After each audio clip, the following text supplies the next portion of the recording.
Tá bom. Vamos começar? Gostaria de chegar para começar. Quer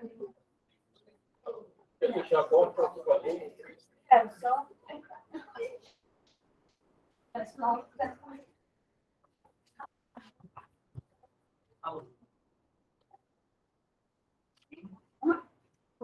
Viagem, né?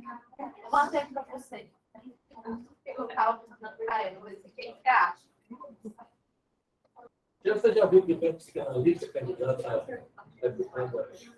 Estadual? estadual federal? Até a cura que eu falei assim, sabe, mas nem ouvi falar na vida. Psicanalista do ponto. Já não deu certo, né? Por quê? Ah, tá, pegando. Vou mandar para você, vou mandar para você. Agora, peraí. Chegar no ponto.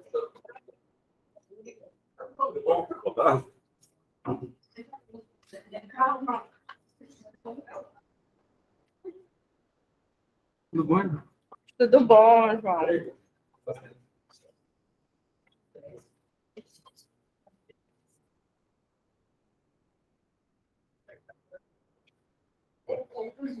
Eu acho que não tá passando, não. Tá com aquela mesma onda, ó. Olha aqui, João. Chegou o homem da tecnologia. Ei, ó, não tá passando. E já tá em modo apresentação. Não tá, não. Não tá em modo apresentação, não. Como era que eu queria que fizesse? Não tá, não. Ah, aqui tá aí. Passou? Não fiz nada.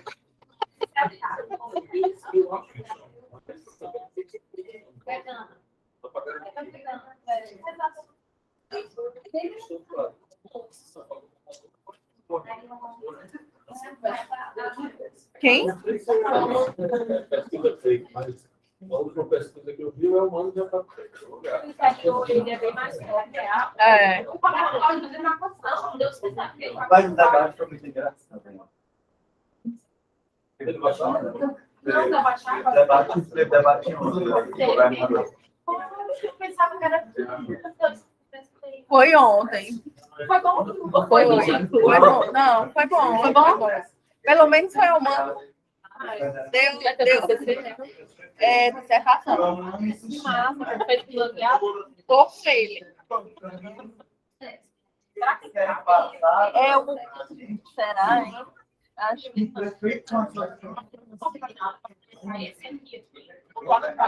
É porque esse dele são 3 pinos e o meu dele só são 2. Mas peraí. Quando se avalia.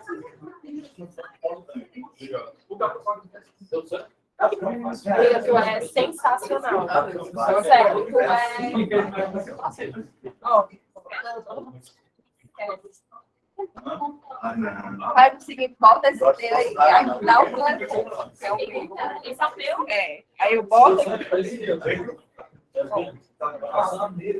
Tá.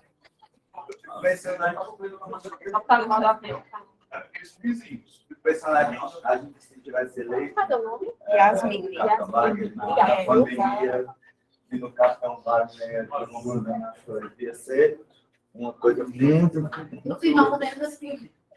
Gente, vamos começando aqui, eu quero fazer uma pré-divulgação, na verdade. Bom, hoje, vocês estão vendo, a Yasmin vai falar para a gente sobre a dissertação dela, que está em encaminhamento, né, em produção, sobre a gastronoscopia na defesa e manifestações possíveis de ódio e abjeção no Instagram.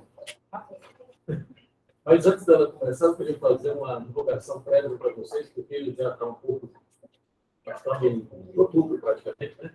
E eu queria pré-divulgar para vocês, isso ainda vai ser feita uma divulgação mais extensiva, de 2 eventos que o Nós do Live estamos programando para vocês irem se organizando. O primeiro, que já está certo, a programação está praticamente fechada, né? Que é um colóquio que nós estamos fazendo a partir da pesquisa que a gente está realizando, que é a pesquisa de violência de gênero o título, eu não sei, o título é maior, né? Violência de gênero, contra a mulher, a intervenção com os filhos, as mulheres e os filhos. Então, atendendo as mulheres e os filhos. Enfim, a partir dessa pesquisa, a gente já fez um monte de coisa e a gente vai fazer um colóquio no dia 11 de novembro, tá? É uma quinta-feira, né? Você já reserva o dia todo. Obviamente, vocês vão faltar as aulas todas, para esse colóquio, né? Em nenhum sentido, a aula não tem nenhuma importância. Então, vai ser de manhã e de tarde, tá? E de ontem para hoje, de ontem para hoje, a gente aceitou a vinda de um colega, um psicanalista francês, que é nosso parceiro aqui de pesquisa, de trabalho e tal, que é o Jean-Luc Gaspar. Ele mexe aqui no Brasil. E o Jean-Luc vai dar a conferência final de colóquio, tá? Não, coloca na sexta. Coloca na sexta-feira. Dia 11 é uma sexta-feira. Tá? Então, ele vão ter 3 ou 4 meses, vai fazer o lançamento dos livros, né, que a gente publicou durante a pesquisa, que são 2 e-books, e a conferência final do Jean-Luc. Tá? E na quinta-feira, que é no dia 10, dia 11 a sexta, dia 10, quinta-feira. Nós estamos programando, isso ainda está sendo programado, mas a proposta é correta. O Jean-Luc ministra um curso, tá? E ele mandou para mim alguns temas que seria alguma coisa em torno das técnicas de si, das modificações do corpo, e etc. Eu tenho trabalhado muito com isso, né? Tem uns artigos dele sobre isso. E, enfim, o tema ainda está aberto, porque são alguns temas. Mas é provável que esse curso, né, que seria provavelmente na quinta-feira de manhã e de tarde, seja um curso que seja oferecido para pós-graduação. Não sei se dá certo, a gente tem que para graduação, para graduação muita gente. Mas eu vou tentar ver se a gente oferece para pós-graduação, que vai funcionar como uma disciplina, que a gente chama de tópicos especiais, para quem está no mestrado doutorado. Mas a gente está querendo também abrir para quem participa das atividades do laboratório. Não vai ser aberto para toda a graduação, porque senão, né, talvez a gente nem consiga auditório. A gente vai ver essa possibilidade. Amanhã tem uma reunião aqui, eu vou para resolver essas coisas. Mas é só para vocês irem pré-reservando o dia 10 e o dia 11, tá? E a gente tem aqui o Jean-Luc, é muito bom, é um cara muito bacana. Tem articulações teóricas muito interessantes também. Estão todas e todos convidados, mas ainda vai rolar uma divulgação com as coisas mais precisas, né? Que ainda estão organizadas. Bom, gente, boa tarde. O pessoal do online, dá para ouvir? Alguém do online levantar aí a mãozinha ou dar algum sinal, por gentileza? Massa. Obrigada. Pronto.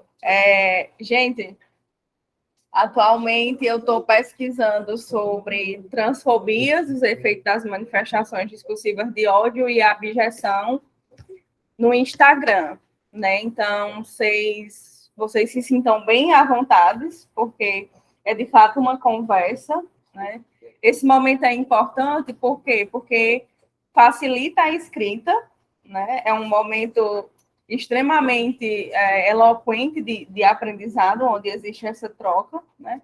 E a gente sai um pouco dessas telas, né? Porque quem está nesse processo sabe o quanto a escrita trava exatamente pelo processo, né? Então, para mim, é muito mais feliz, né, estar aqui discutindo sobre aquilo que me atravessa.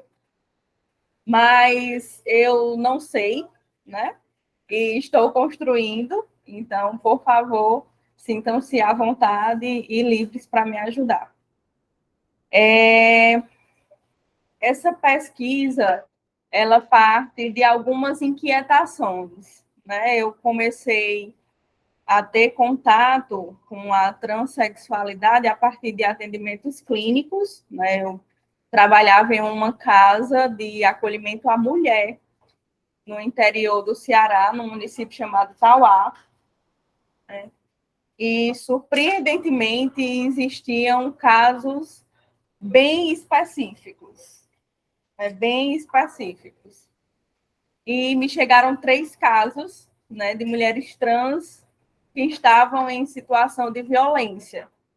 Então, a partir disso, eu comecei a me questionar sobre violência de gênero no corpo trans, né?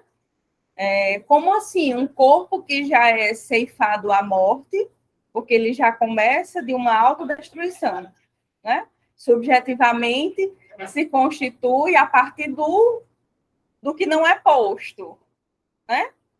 Já se nasce uma perspectiva de gênero, de pertencimento contraditório ao que se espera e ao que é notável, perceptível, visível, né? Então, já é uma existência que já começa pela destruição.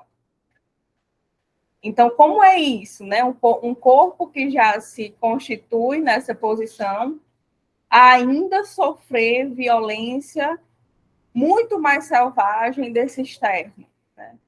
Qual era o espaço de acolhimento que haveria para esse corpo? A clínica, né? Então, eu parti desses pressupostos, né? Dessas hipóteses, ou se é que eu posso chamar de teorizações. Então, vamos lá.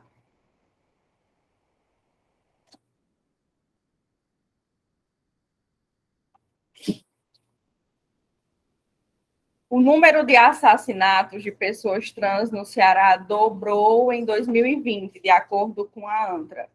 Foi contabilizado um total de 175 transexuais mortas no país nesse ano citado, né?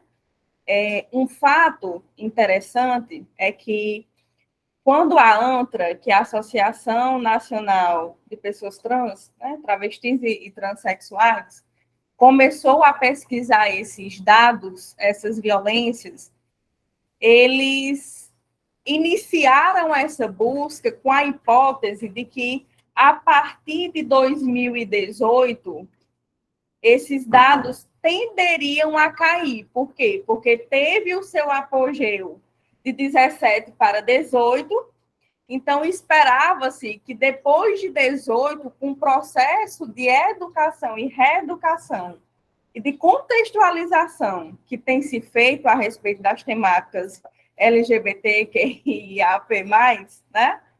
Que hoje eu vejo que não tem bem a rigorosidade e a necessidade dessas letrinhas, mas isso aí é uma discussão para outro tempo.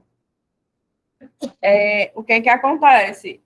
Eles achavam que com isso os dados iriam diminuir, né? Nós teríamos um novo rompante, que não seria de tanta violência para com esses corpos. Só que em 2018 ocorreu o quê? Uma outra eleição, né? Que é um processo potente, né? De transformações. Se é bom ou ruim, quem vai dizer é o sujeito, né? Mas esperava-se isso exatamente por conta dessa transformação nacional, né? E esses dados pioraram, né? Se intensificaram de 18 a 19. Com a pandemia, e aí não se tem uma pesquisa que verifique, né, a miúdo, detalhadamente, que de fato a pandemia tem a ver com isso, mas as hipóteses que o ANTRA levanta é que as violências domésticas, né, com os corpos trans ficaram ainda mais intensas, partindo-se do princípio do isolamento social. O dado a nossa pesquisa, nacionalmente, nós tivemos um aumento que vai de 30% a 50% na violência da mulher na pandemia. E as mulheres, obviamente, ficavam confinadas com os agressores. Geralmente são maridos, parceiros, colegas. Então, somente foi o Ceará que foi. Então, estatisticamente, esse número corresponde ao total de uma morte a cada 2 dias, sendo Fortaleza e região metropolitana os lugares que registraram o maior número de homicídios de pessoas trans em 2020 no Ceará. Inclusive, já tem um montante de pessoas estudando, né, a população fortalezense. Por quê? Porque se você faz uma busca nesses institutos que estudam e colaboram cientificamente com os dados a respeito da violência, se vê que Fortaleza e região metropolitana são palco dessas agressões, em primazia no estado do Ceará, né? A região do Cariri, que é de onde eu venho, existe um eloquente dado em relação à violência da mulher, né? Em 2016, foram 32 mulheres matadas de fato, pelos seus companheiros. Então, o Ceará é o segundo estado que mais se mata, tanto mulher como corpos trans. Então, Franco e Cellini, 2015, definem a transfobia como um processo de recusa histórica, social e cultural da forma como pessoas trans constroem seu gênero e vivem suas sexualidades. Eu queria ouvir um pouquinho de vocês, como é que vocês enxergam, se à vontade para falar, claro, esse processo de se construir um gênero. Né?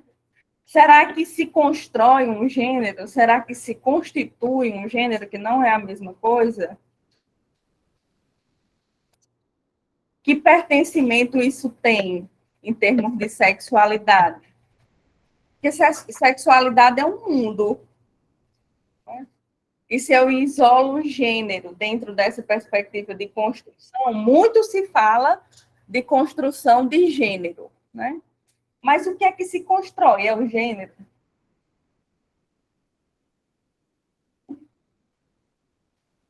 Existe um erro, né, social de se haver essa fusão entre gênero e sexualidade. Tanto que se a gente conversar com as conservadoras, ou até não, existe um pouco essa dúvida do que isso, como isso está relacionado. Só que o gênero tem a ver com identidade social, identidade cultural, tem a ver com a sua identidade em si. Então, ela é uma coisa que eu acredito, acho que uma boa parte das pessoas aqui não acredito que seja uma coisa que nasça com a gente. A gente se envolve e constrói ela no nosso crescimento, no nosso desenvolvimento. Então, a minha forma de ser mulher, de me identificar como mulher, acredito que seja diferente da sua. Uhum. Então, eu acredito, por isso que até a forma de ser uma pessoa trans é muito particular. Podemos falar isso, inclusive, das travestis, né? Que tipo, é um fenômeno, vamos dizer assim, nosso, é da América Latina. E muita gente não sabe que isso é uma coisa nossa. Sabe, não? Travestis só existem na América Latina. Então, Sim. você já ouviu falar do travesti no Japão? Eu não vou falar. E, então, eu fico até com uma dúvida para você. Como diferenciar uma travesti de uma mulher trans? Boa. Eu comecei algumas conversações, né? Entrevista propriamente dita ainda não, porque eu estou prestes a qualificar. E aí eu quero começar a entrevista só depois da qualificação. Mas o fato que ela coloca, né? O limiar entre ser transexual, né, e o limiar de se transvestir, digamos assim, né? E aí, no início, a minha ideia, né, foi super preconceituosa, super, né? De pegar um corpo que se identifica enquanto a transexualidade, um corpo que se representa enquanto travesti, né? E alguém que já fez a redesignação sexual. Por quê? Porque eu teria um bom leque, né, de como esses efeitos estavam ocorrendo com essas pessoas na rede social Instagram. Quando eu escutei a primeira pessoa, né, ela já me deu uma lição. Ela disse, você está partindo de onde? Né?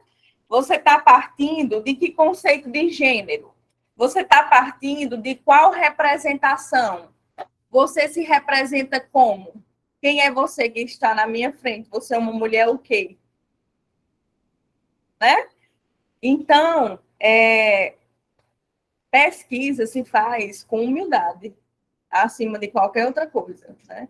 Porque se você se coloca numa postura de escutar, acreditando que se sabe, você barra o não dito. E não há comunicação. Quando ele me trouxe isso, foi quando eu compreendi que o que é que está por trás desse gênero, né? É muito retrógrado nós falarmos em uma categorização, em um só conceito de gênero. Porque se o sujeito ele é uma construção, por que eu tenho que ter um conceito para a transexualidade? Por que eu tenho que ter um conceito para ser ou não travesti? Você acabou de me dizer, é uma representação. Se eu quiser me vestir de homem, obrigatoriamente eu seria um trans-homem. Se eu tiver uma vontade, né, sei lá, for homem, tiver uma vontade de botar um vestido, isso me caracteriza enquanto travesti? Não. Por que não? Porque o limiar é a forma como você se representa. A apresentação desses conceitos, né? Que é aonde a gente ainda esbarra, como é teu nome? Vitória.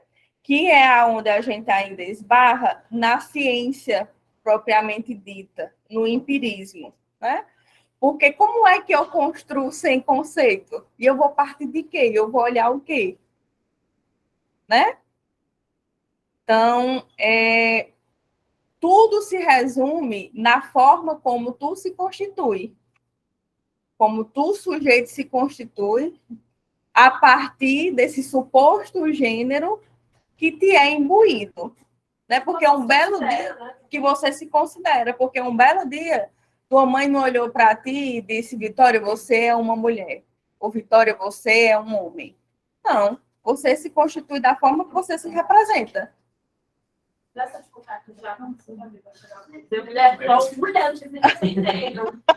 Ó, tá vendo? Como é perigoso? Tudo que se trata de gênero, né?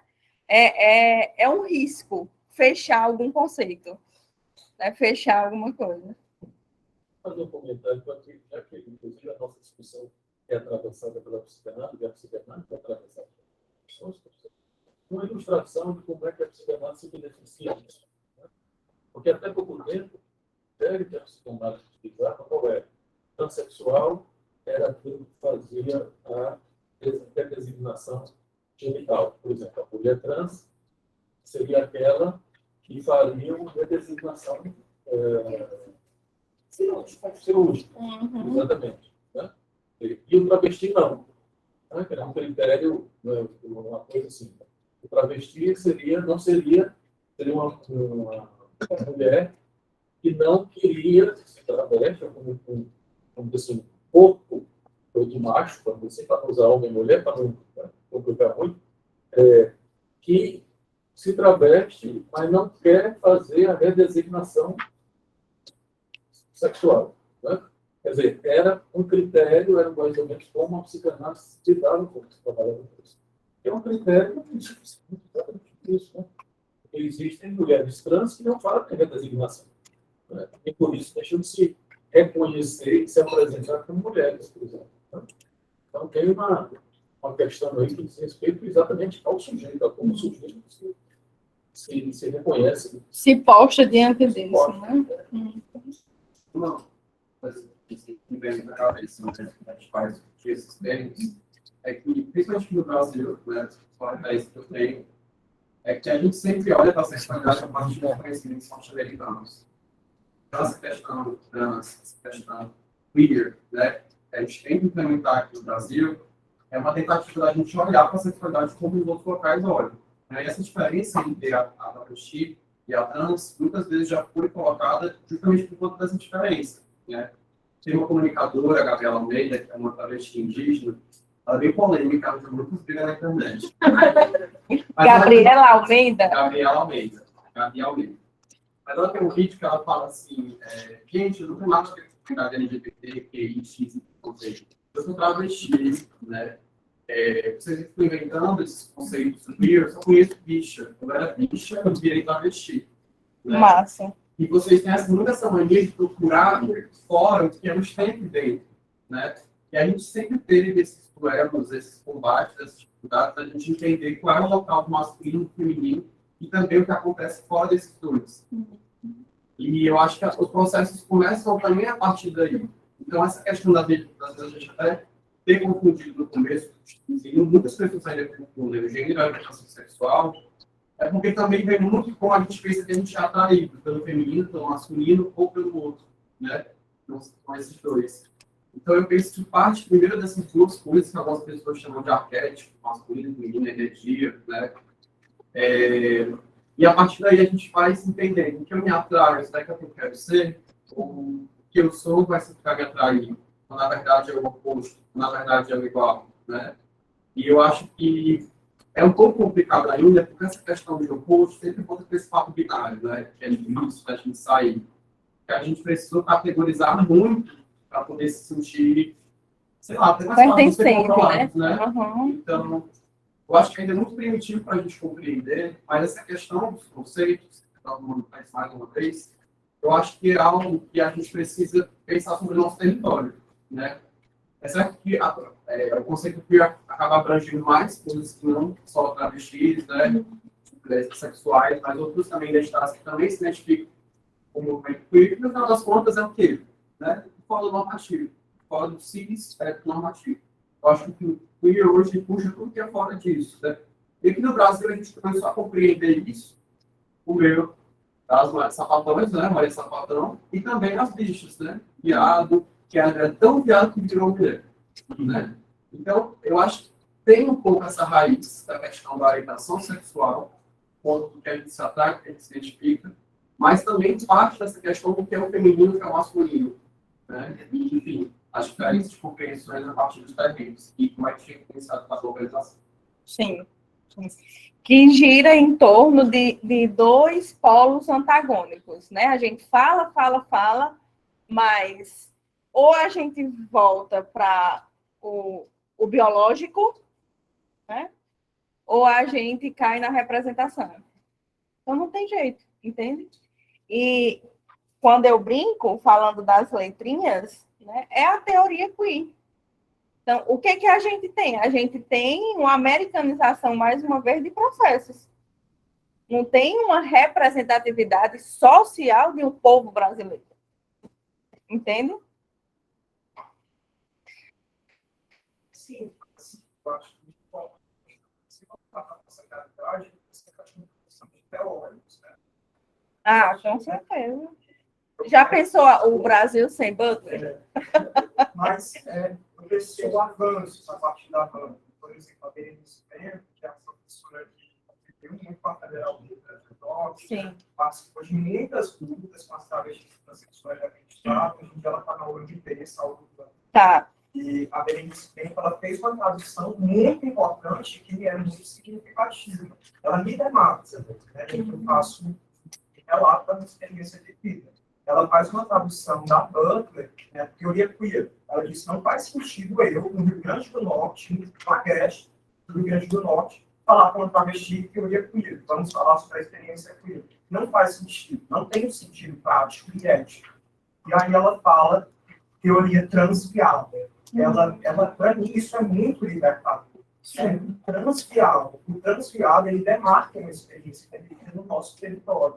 Isso é significativo. É um avanço que eu considero, inclusive, decolonial, sabe? Sim. Porque rompe com o norte global e avança no nível epistemológico, uma desconstrução, constrói, né, a ponta do novo mundo. Sim. Inclusive, ó, tu trouxe ela e ela está aqui, né? Ela fala algo sobre a impossibilidade de ser e de existir no tocante à abjeção e ao cenário da violência, né? Que corpo é esse que não pode existir dentro daquilo que se é?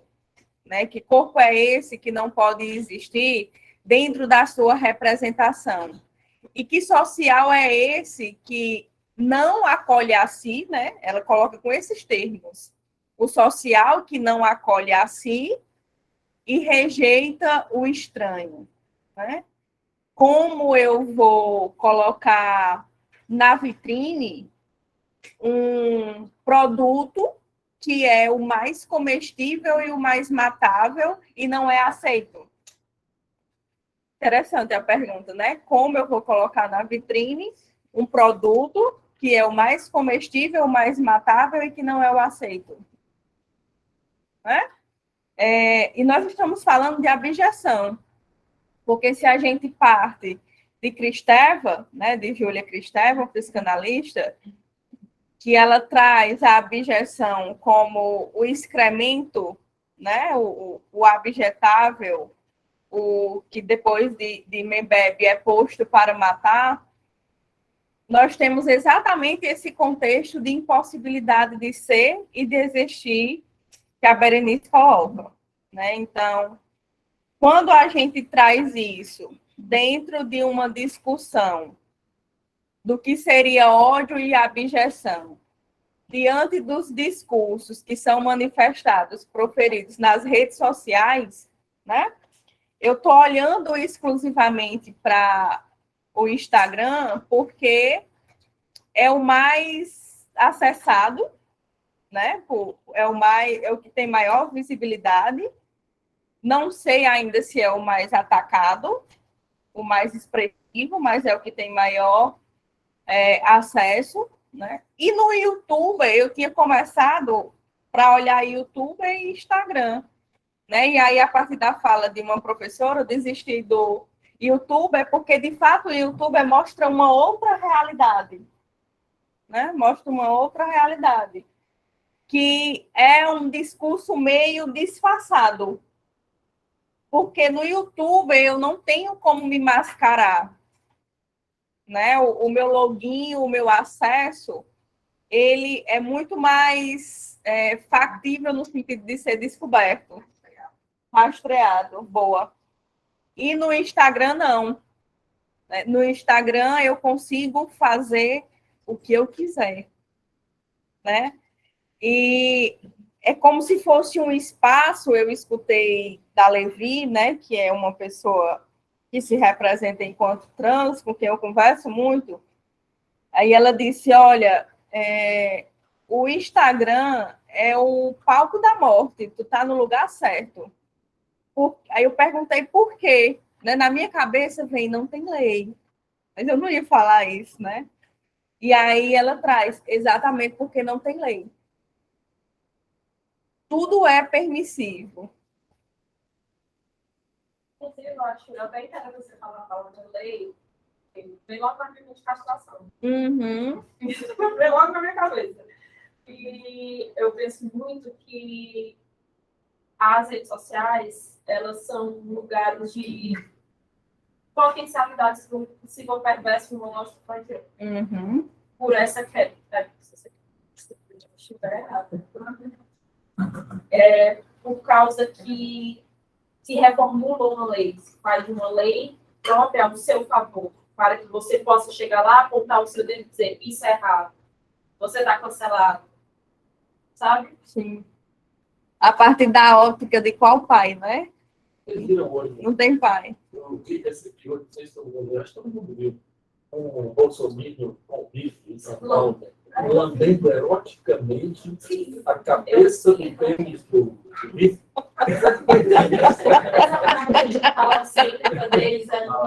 Cara, é impressionante aquela cena, né? Quer dizer, tem aquilo ali, né? Quer dizer, eu não estou querendo diagnosticar o rapaz.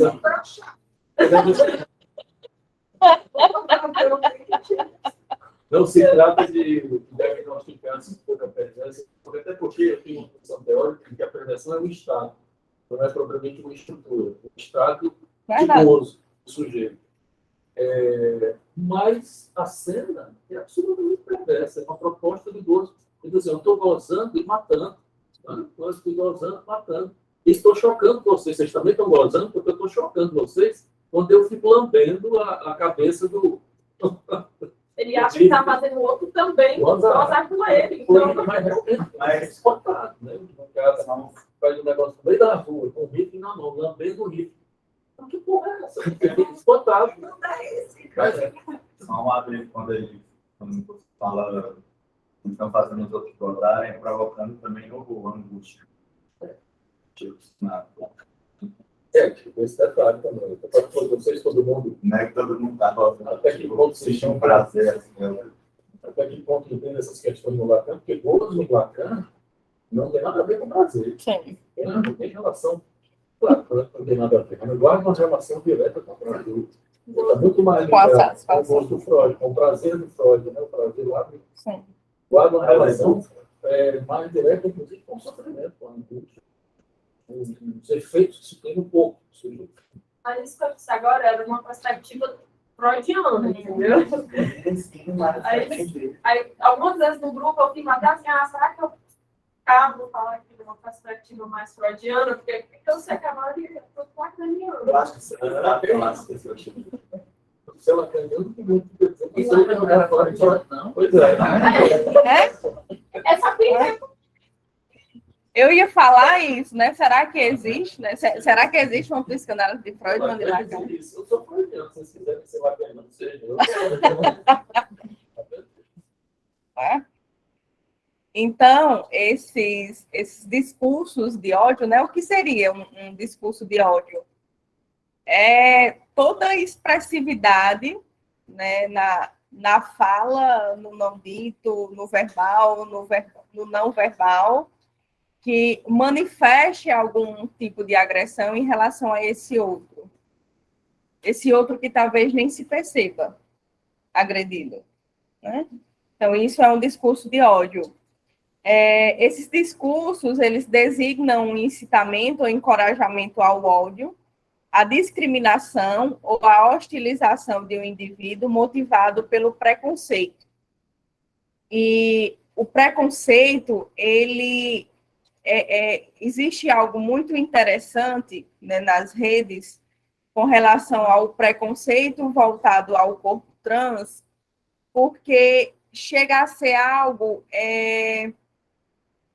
não existe esse termo, mas é uma espécie de ser sutil com hostilização, né, sutilizado, né, tipo assim, vídeo de família do clássico médio.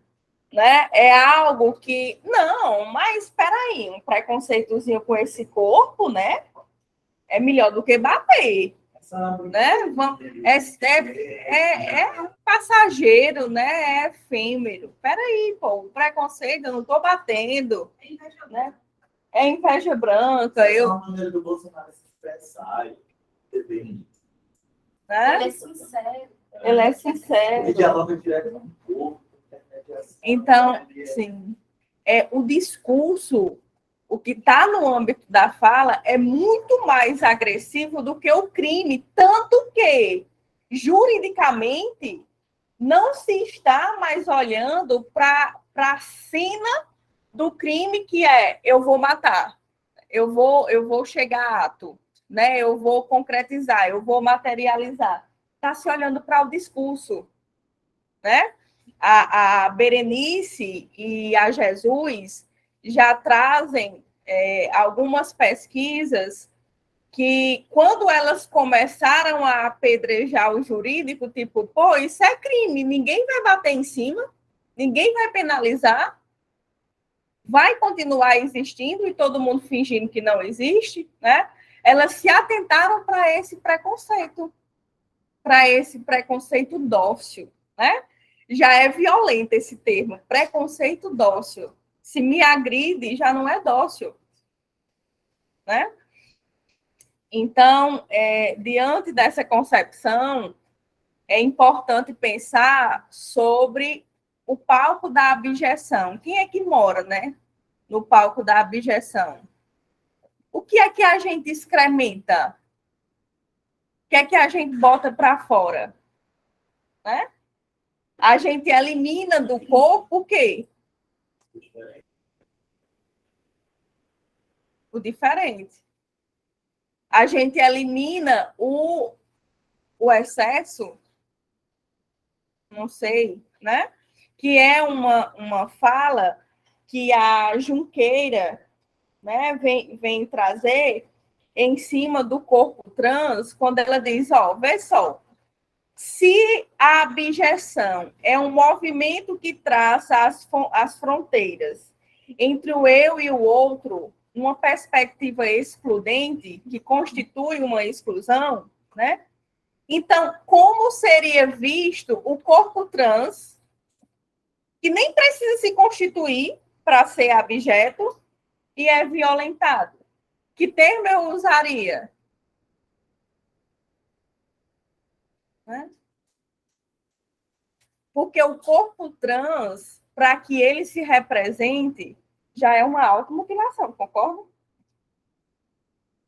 Com ele próprio. Essa é a dificuldade de aceitação. Ele não, perdão, elas próprias. Né? Já é uma dificuldade de aceitação delas próprias, com elas mesmas, essa violência. Então, para eu existir, eu vou ter que me autolesionar. E quando eu chegar no externo, para que eu possa me constituir socialmente, eu nem vou poder me representar. Né? Eu trago esse discurso porque em uma fala que eu vi no Instagram daquele cara que ele é religioso, não, Marcos... Sei lá, tem tudo, mas assim, só o cristão. Né? E aí era um candidato desses, né, ligado ao o Silas Malafaia, né, que né, ele colocou em uma descrição de uma pessoa que é super benquista e bem vista nas redes sociais, que é mulher trans redesignada, né? E aí ele colocou assim, se tu não pode existir dentro da tua casa, não vem exibir teu corpo aqui nas redes, não. Marcos Pastana, exatamente. Não, Todo mundo botar a hashtag fora. Né? Fiquei toda arrepiada quando ela falou o nome. Né? Então, se tu não consegue existir dentro da tua própria casa, que é quem tem a obrigação de te acolher e de te receber, então não vem exibir aqui nada nas redes, não, porque tu também não é bem vista, não.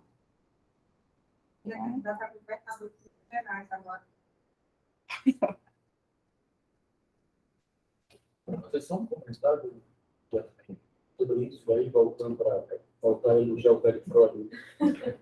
Freud, essa questão da objeção, tem um termo de Freud, que a tradução, tem várias traduções, mas eu gosto muito de uma que é estranho.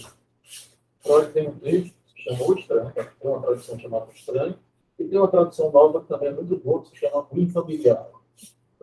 Então, a relação com o objeto, que é o artefato, é o objeto e o objeto, né?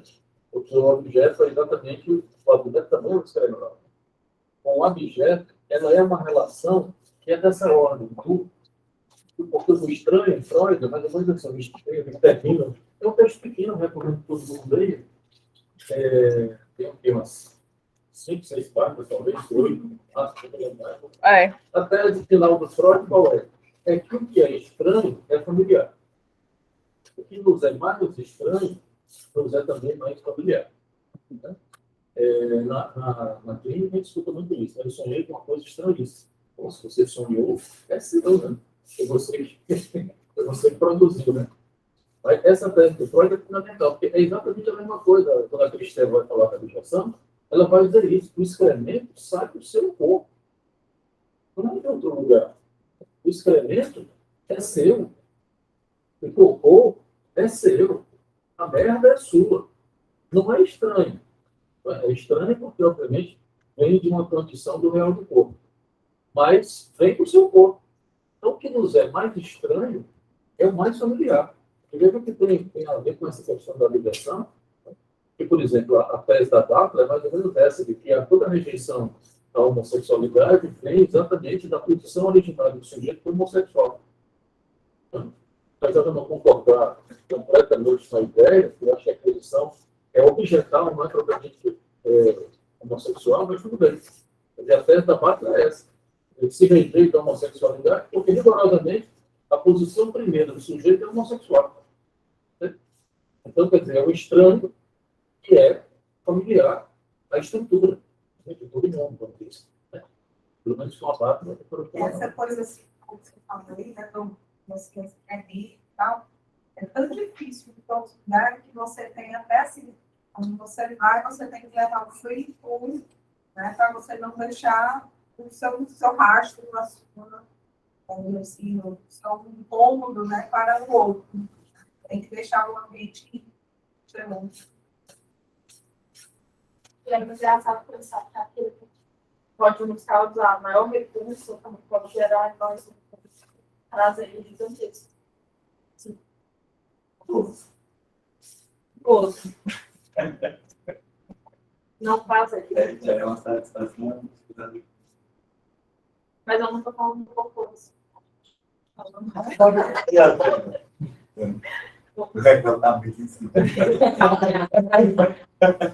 Deixa pra lá. Deixa Tá frio? Tá?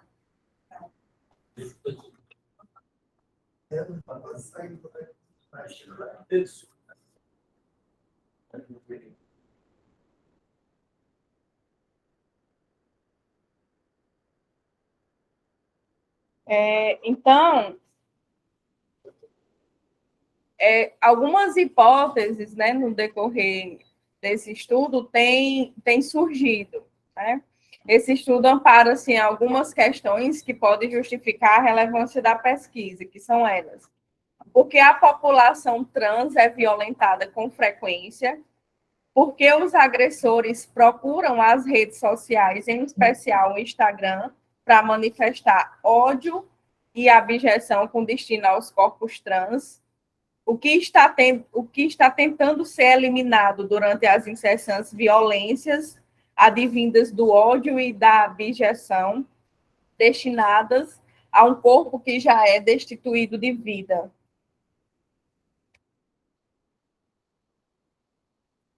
O conceito de transfobia e os movimentos ativistas. O conceito de transfobia, ele surge, né, de uma necessidade acadêmica.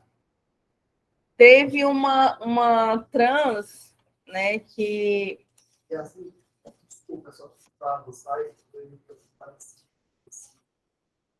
eu acabou de ler. Sobre o top. O último top Era do slide anterior. anterior, né? É. Pronto, deixa eu colocar aqui. Pronto, foi. Voltou? Mas vai voltar, se eu esperar. Ele fica direto fazendo essa mutretagem. Ele queria essa pergunta que está bem aqui, que ela não está voltando, entendeu? Eu acho que é o cabo, não? Pronto. E só comentar se já Eu acho até que eu já falei, Alan, mas quando eu parto desse princípio de instituído de vida, é na impossibilidade que a Berenice Bento coloca, a impossibilidade de ser e de existir, né? Será que é possível ter a vida do cidadão de bem, né? Será que é porque a gente tem esse ranço, né, com essa expressão diante de toda a violência que já foi comentada. Mas, juridicamente, o termo é esse, né? Mas um ranço que a gente, o pessoal tem com a bandeira do Brasil. Exatamente, perfeito. Né? Então, esse corpo é destituído de vida exatamente porque ele é posto para matar. Se a mulher não tem um minuto de paz, o trans, ele não tem tempo nenhum. A trans não tem tempo nenhum.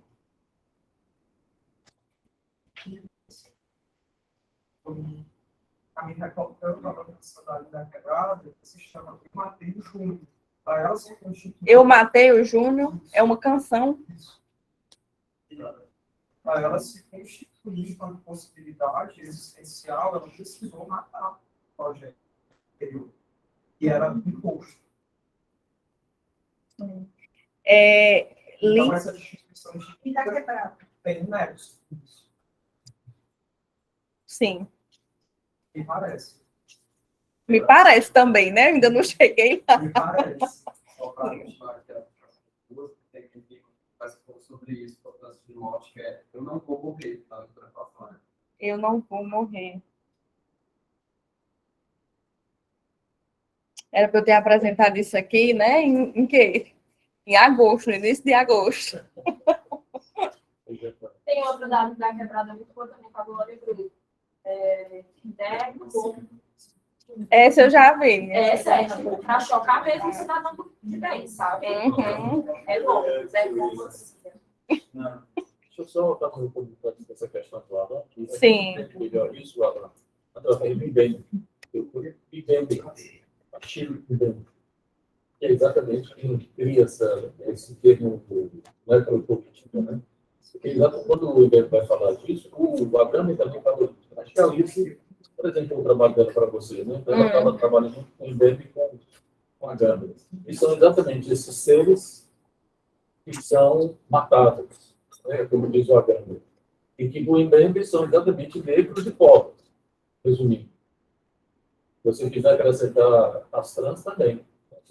São seres na sociedade que são, o termo que o Abraham usa é muçulmano. O muçulmano era uma figura do campo de concentração que chegava a uma situação de depreciação física e mental que virava um zumbi. Né? Então, por isso, a morte dele não tinha consequências. Né? É o Homo sapiens. O Abraham diz é isso, quer dizer, é como se o que ele chama de muçulmanos, são exatamente esses matados, perdessem a morte. O ritual da morte não tem importância. Ele não tem consequência. Para pegar um cara, botar no tamborano e jogar gás, não tem consequência. Isso é um escândalo. É um absurdo. Imagina se fosse um branco, né, classe média, isso seria Inaceitável. inaceitável. É isso que, nesse sentido, que perde esse valor da vida. Né? Acho interessante estar falando, quando você fala dos seres, não essas pessoas. Gente, porque eu lembrei de um episódio que um amigo meu homossexual passou, e ele estava na casa de um amigo e o pai desse amigo começou a falar, fazendo piadas homofóbicas, né? E ele falou, você vai votar no Bolsonaro? Aí meu amigo, não, eu sou gay. Ele, não, você não é gay? Ele, ué, como assim, eu sou? Já. Aí a mãe desse amigo chegou e tentando consertar essa situação, né? Fazendo a tecnologia.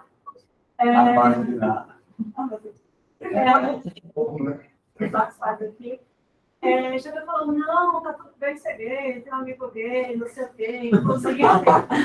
É um casal de amigos, eles casaram, mas não desse casamento, né?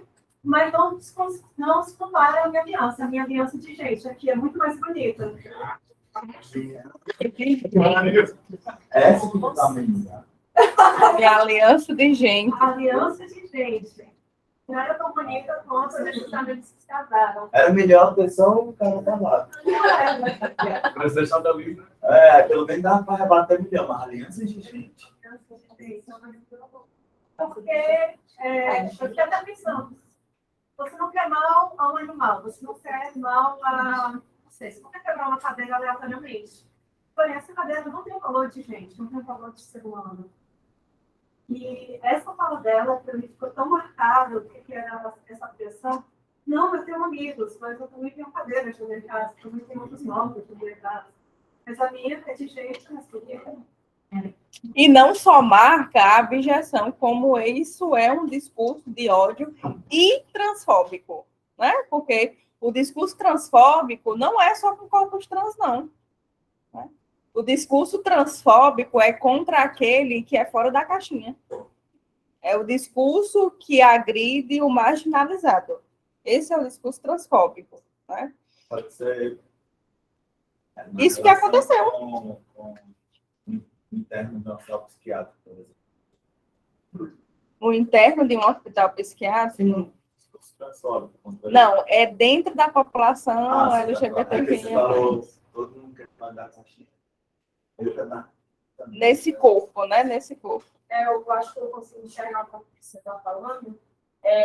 Existe um movimento, não tão recente, mas na moda do ser andrógeno. Uhum. Que na moda é lindo, né? Aspecto da moda, todo mundo achando tudo lindo, aquilo ali no palco, a Balenciaga fazendo aquilo, Versace, tudo. Ok, Harry Styles. Harry Styles, lindo, maravilhoso. Em compromisso são depois, né? Então, não é novo, não. Eu ia dizer, eu conheci mas é porque eu acho que Harry Styles é a primeira. Cadê o nosso da Mato Grosso? Mas, enfim, voltando. Hoje, eu acho que, falando da Unifor mesmo, apesar que sei que tem muitas pessoas de mente aberta, ainda tem pessoas com a cabeça. Se chegasse com uma pessoa que você não soubesse identificar se era homem ou mulher, ia ter, com certeza, metade da faculdade eu não decifrar. Uhum. É muito mais menino. Sabe? E se você for para outros cantos, além daqui, que tem uma pessoa de 40 anos ou mais, piorou, né? Aí vira como a minha mãe diz, esculhambação. Aí é uma esculhambação. Como assim ele não sabe se é menino ou é menino? Dá para ser os dois? Como assim? Binário? Não binário? Eu falei isso pra minha mãe. Ela não conseguiu compreender ainda. Não alcançou. Ela acha que são coisas. Mas eu queria trazer como Transfobia. é uma transfobia. É uma transfobia. Porque, por exemplo, eu sou uma pessoa que algumas vezes eu me visto mais de uma forma mais feminina, algumas vezes eu me visto de forma mais masculina. Uhum. E para minha mãe isso é colocado em xeque. Desta forma, você não está sendo mulher. Ah, por isso que ela falou, né? Você é uma Você é menina. mulher, sabe por quê, gente? Porque eu sei um desodorante masculino. E não é um momento. Essa foi. Né? Vamos escrever para a Rexona. Gente, eu não sei se é na da minha mãe tão católica, tão. E aí tem eu e questionou esses porquês, né? Sei lá. E isso ficou muito na minha cabeça, a transfobia tá todo dia na nossa vida. E eu acho que ela, infelizmente, vai ser uma coisa assim, lenta. Vai se modificar, infelizmente. O Caio tá falando. Desculpa. Não, digo. Isso que eu falando, está lembrando muito da representatividade, que a dificuldade pode estar aprendendo distinção que a gente faz com pessoas ser homem ou mulher. Ele faz esse retorno a um pouco que é definido no biológico.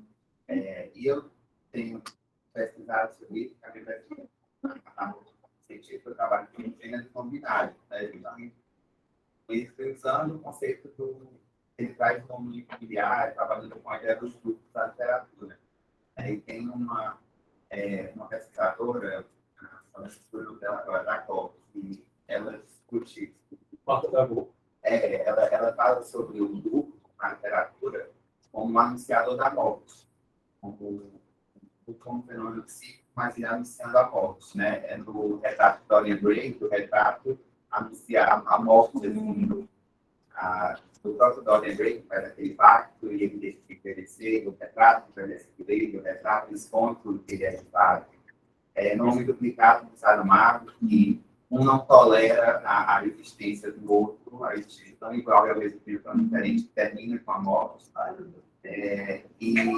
E a ideia, assim, por exemplo, trabalhada do corpo da pessoa trans, né, o corpo trans, anunciando uma morte, mas a morte desse sistema binário, assim, que questiona justamente que o corpo não é, a anatomia não é o destino, né? Que questiona essa proposição de que a gente define alguém pelo se é homem ou se deixa de ser homem, né? Pelo ser mulher, né? Se não tem ou se não tem tem.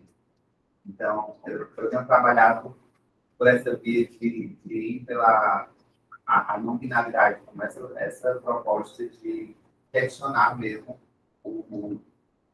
a civilização. Eu acho apreciado que fala de uma Preciado, sexual, que uma dificuldade que a gente tem enquanto civilização, enquanto cultura, de lidar com o que é amigo. Né? E aí entra nessa cena o médico que vai fazer um trabalho de asepsia, né? Dessa forma. E eu achava muito distante o que traz o texto no universo sexual, que é a redução dos corpos da sua potência reprodutiva. Assim, eu entendi, eu conseguia vislumbrar isso, mas eu achava distante, até que eu estava até conversando com a Débora sobre isso.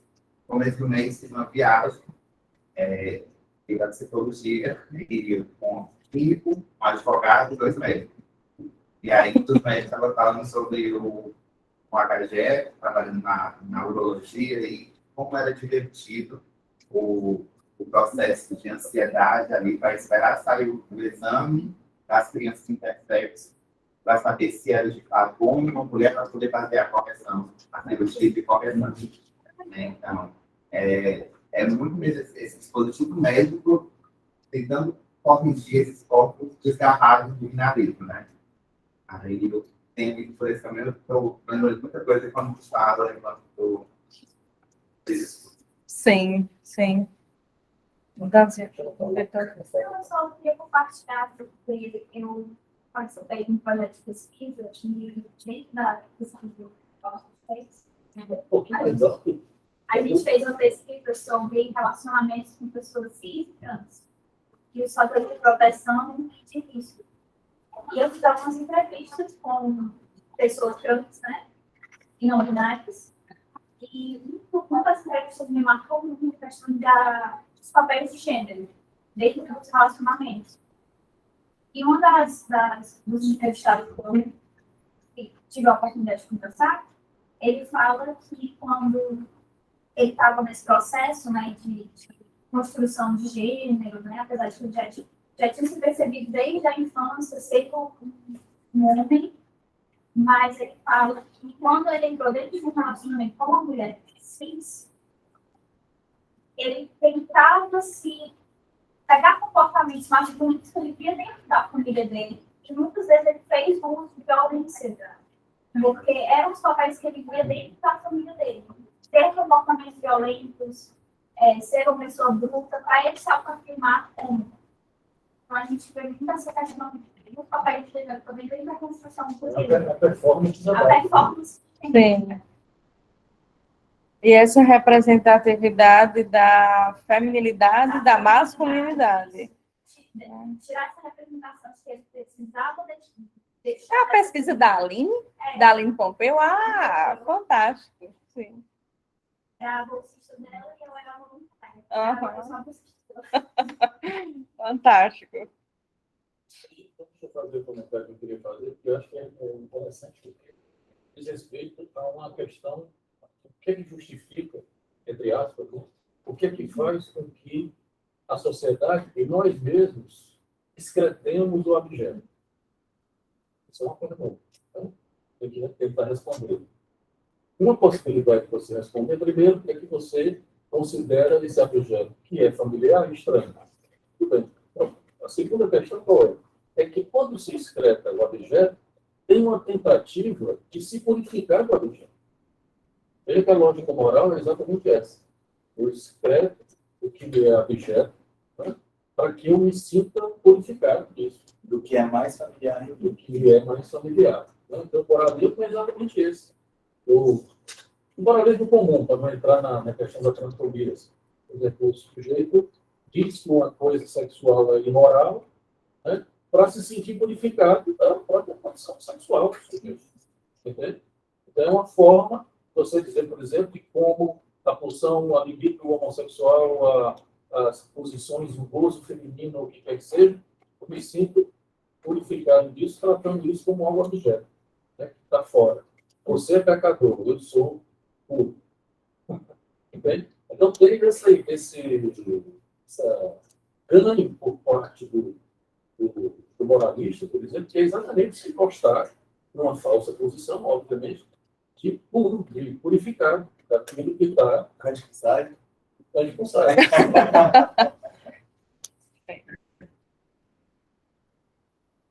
Eu não entendi, não, gente, É um Tá bom. texto que ele vive pedindo para vocês lerem, e o texto é complicadíssimo. Ele disse que dá para ler numa tarde de sábado. É um escrito bacana, que é muito interessante, né? É complicado. Sei que o latim é complicado, ele não é assim, né?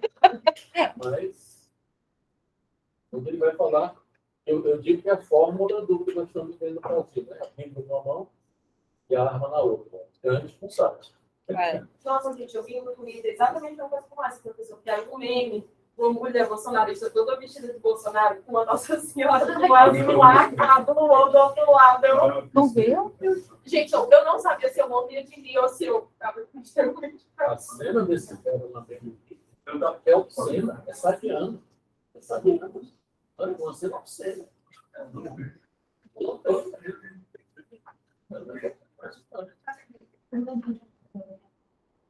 Então, só para a gente encerrar, né, que já está dando nosso horário, levando em consideração a transfobia, este processo não se designa a orientação sexual da pessoa, né? Corpo transfigurado, transformado, transviado, né? Acho que foi ele que falou do transviado, né? O Efraim Filho traz essa concepção de que o corpo que é transversal às normas e os padrões sociais é o corpo que está posto a essa transfobia, né, a esse fenômeno.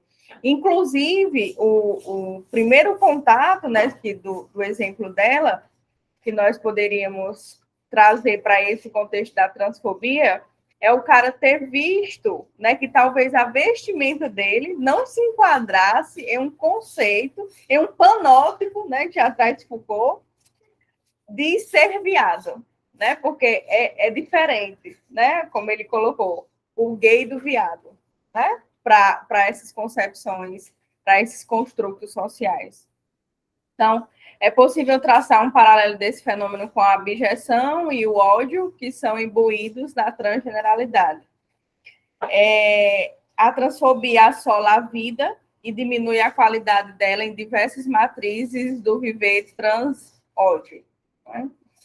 Que, inclusive, é o que endossa essa concepção de que ódio e abjeção é como se fossem primos, né? Estão ali de mãos dadas. O comportamento transfóbico e a associação com a negação de si, que era a partir da Porchat, né, que eu ia trazer essa concepção que o Danziato trouxe, do que é estranho e é familiar, né?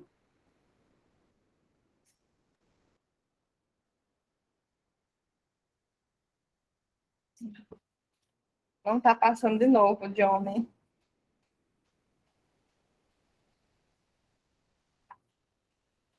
Porque eu estou um bom tempo sem. Aí trava, né?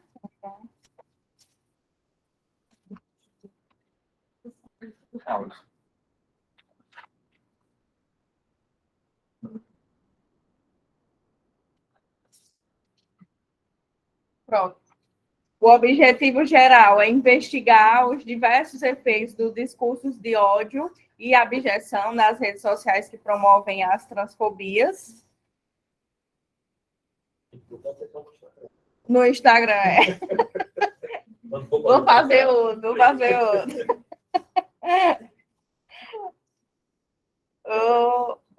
Fuleiragem, não está passando de novo. Pronto, agora foi. Apresentar e discutir o fenômeno transfóbico em seus vários aspectos, identificar os efeitos das manifestações de ódio e abjeção nos discursos transfóbicos presentes apenas no Instagram, né? Porque inicialmente seria YouTube e Instagram, mas fiquei com o Estragão. Compreender como os efeitos das manifestações discursivas de ódio e abjeção são praticadas nas redes, reverberando na vida das pessoas trans, né? O que isso tem reverberado na vida dessas pessoas. Bom, como é que eu vou fazer isso, né? Essa pesquisa, ela é exploratória, empírica, qualitativa, de cunho etnográfico, porque o meu campo é o Instagram, e para o desenvolvimento da coleta e análise de dados, deseja-se utilizar a técnica da bola de neve. Eu vou pegar 5 pessoas que se identificam aí. Eu tenho conversado com essas 5 pessoas, mas eu já tenho percebido também que não teria necessidade, né, de trazê-las, as 5, para o corpo da pesquisa, né? Talvez eu fique com 3. Que se identificam enquanto transexual com idades a partir de 18 anos, elas serão entrevistadas por meio da plataforma eletrônica Google Meet, com duração em média de 60 minutos cada uma das entrevistas. Eu vou fazer a partir de um roteiro, obviamente, semi-estruturado. Os dados serão coletados pela pesquisadora através da divulgação da pesquisa online, mediante convite enviado com auxílio do aplicativo WhatsApp. A amostra será do tipo intencional, não aleatória, constituída por meio da técnica da bola de neve aplicada ao contexto virtual. O projeto já foi aprovado pelo Coética, e assim que eu qualificar, né, que agora em outubro, confiando na aceitação da banca, eu já começo as entrevistas. Critério de inclusão, ter idade. Posso não, né, João? Obrigada. Critério de inclusão, ter idade acima de 18 anos. Identificar-se como sendo pessoa trans, travesti ou transexual. Ter vivenciado alguma situação de violência nas redes sociais no contexto dos discursos transfóbicos e ou crimes de ódio.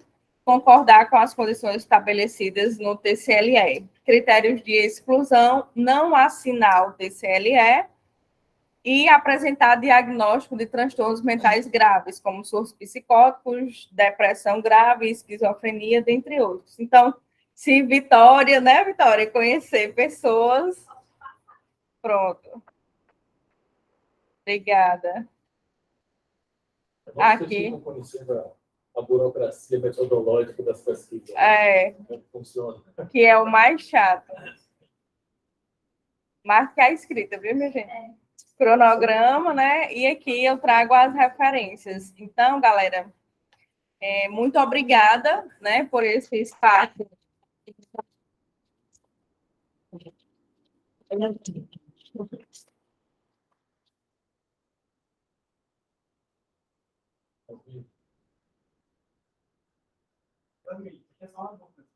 Está pensando em trabalhar, no caso, só com mulheres trans ou estão fluindo na Mulheres trans. Uhum. Na verdade, como eu coloquei lá no critério de inclusão, pessoas que se identificam, né, com a transexualidade e com a travestilidade. Só que o que é que acontece? Inclusive, foi uma discussão que eu estava tendo com a Alice, né? Quando ela foi ler o capítulo 1, ela disse, oxi, e cadê o homem trans? Né? Mas eu não tenho, na verdade, diante do que eu tenho escutado, diante das pessoas com quem eu tenho conversado, né, eu ainda não tive acesso. Né? Foi, por enquanto me levou a esse percurso. Então, muito obrigada. Deixo a ressalva de que quem tiver alguma curiosidade, né, quem tiver algum interesse, também escrever sobre. Nós estamos abertas, né? A aula passada,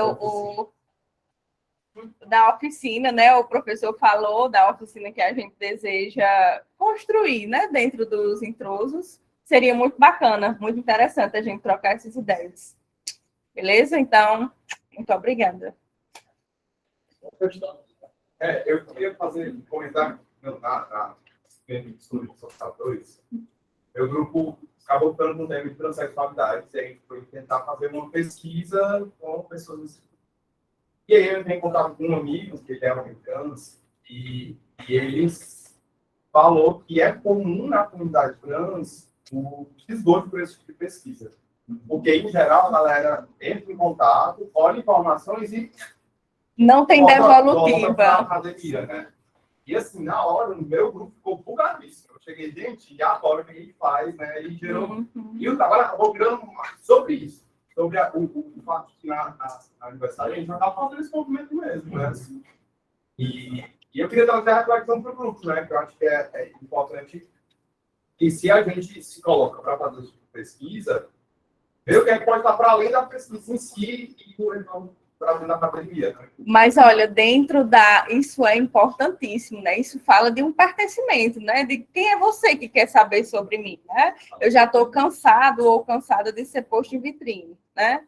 E eu achei muito massa quando eu cheguei na Casa Transformar, porque eu disse, não, eu vou me jogar nesse tema, então eu preciso vivenciar de alguma forma, né? Não sou mulher trans, mas isso me afeta drasticamente.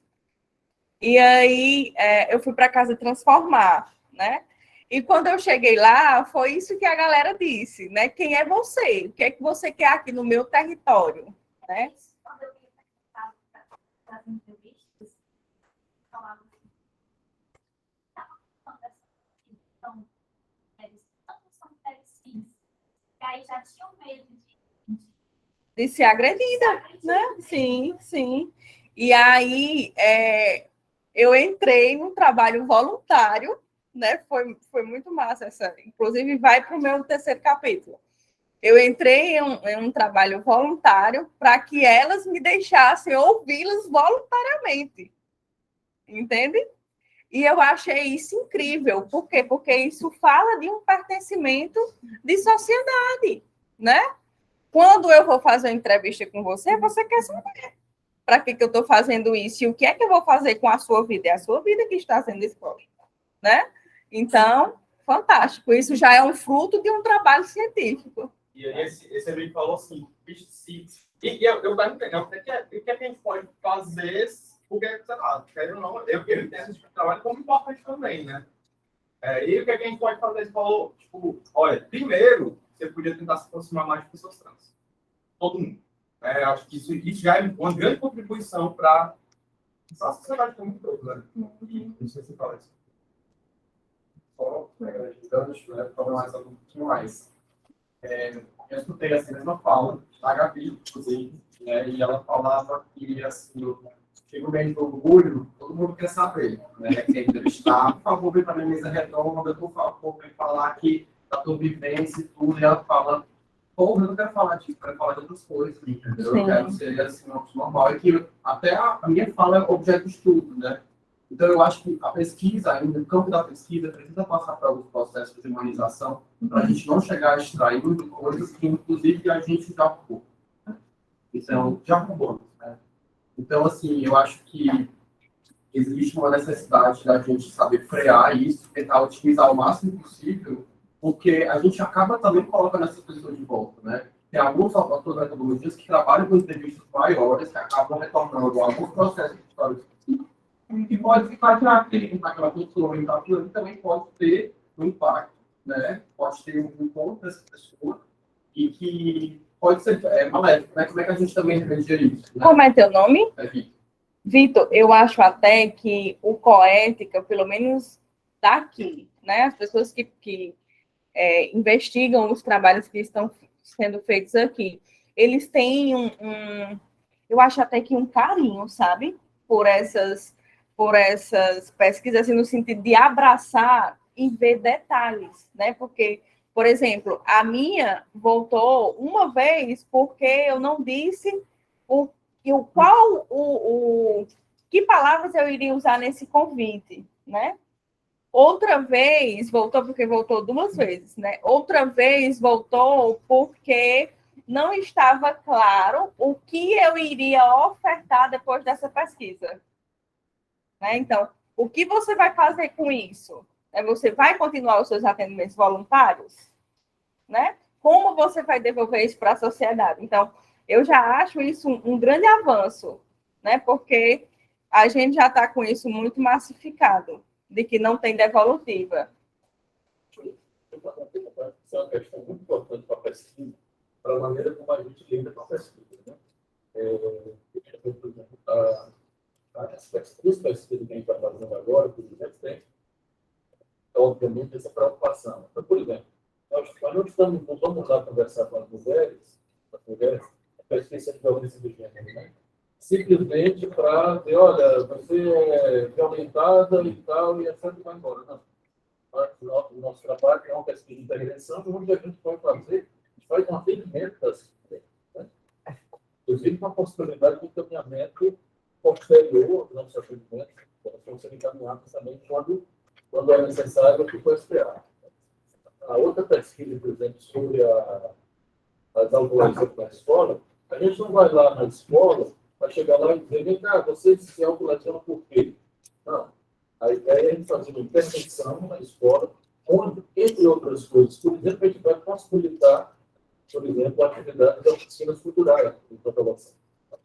Você considera que a autolesão, teoricamente, tem alguma coisa a ver com o certo enfrentamento do simbólico, então vamos lá inventar simbólico na escola, por exemplo. Né? Fazer atividades com os adolescentes, roda de conversa, oficinas, não oficinas terapêuticas, oficinas culturais, diferente. Né? Eu não estou terapeutizando o menino. A ideia não é essa. Então, é outro tipo de intervenção que tem a ver com isso, mas isso realmente é uma coisa importante. No campo, há uma restrição, porque a universidade faz isso. Vai lá, e quando a gente foi falar com essa turma, não sei quem estava na reunião, o psicólogo da setor, o psicólogo disseram a mesma coisa. Mas, melhor, vocês têm, o que vocês vão fazer? Porque já teve pesquisa aqui, o povo ganha e vai se embora. Vai se embora. Então, isso é um pouco a lógica do coletivo, né? A lógica do coletivo não é uma lógica intervencionista, como disse. Intervencionista é horrível, né? No sentido da intervenção do lado social. Né? E a lógica da produção acadêmica, né? Porque é produzir por produzir, não importa como. Pois é. Isso aí é uma questão muito importante. Então é isso. Terminamos, então? Terminamos. Tá bom. A semana, vou falar. Obrigada. Obrigado, Tom. Tchau, tchau, gente do online. Obrigada pela atenção.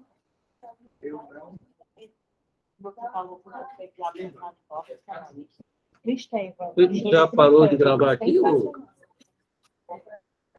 Parou de gravar? Não. Agora,